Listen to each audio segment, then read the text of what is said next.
So Zensai Learn365 comes with a wide range of built-in reports to help you track learner progress, completions and compliance out of the box. But what if you want to go further? With Microsoft Power BI you can unlock deeper insights tailored to your organization's goals.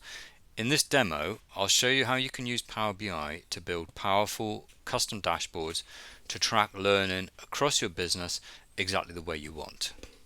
Let's look at this report. This is a certificate report. It views valid certificates, certificates that are expiring soon, and expired certificates. And if you're not familiar with Power BI, I mean, there's some nice pretty graphs and things, but it's also not static, it's dynamic. So if I click on this user here, John Woods, you can see the data changes in the other visuals so that everything is now filtered on this user only. And we can see that John Woods has got 3 expired certificates in total. And if we look at the courses, we can see that one of those certificates is for this course, but there's 2 expired certificates for this course. So he's previously done the course twice in the past. Each of those certificates has expired, so he's got 2 expired certificates. If later on today John Woods retook this course, got a new certificate, then these expired ones wouldn't be shown here at all, and it would show a valid certificate over here.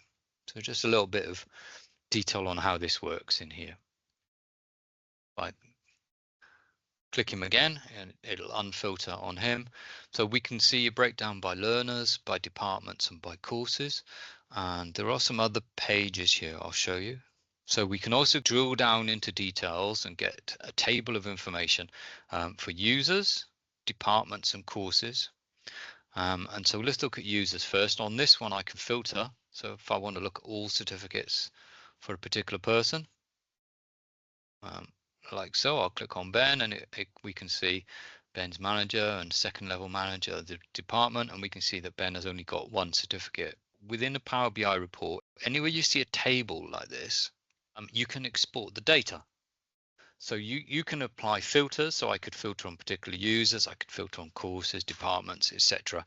And just get the view that I want in this table. And then if I click over here, I can click export data, and that will export this data to a CSV file so that I can open it in Excel. You can create as many reports as you want, you can schedule them to be run automatically, and you can also configure them to be uploaded into SharePoint.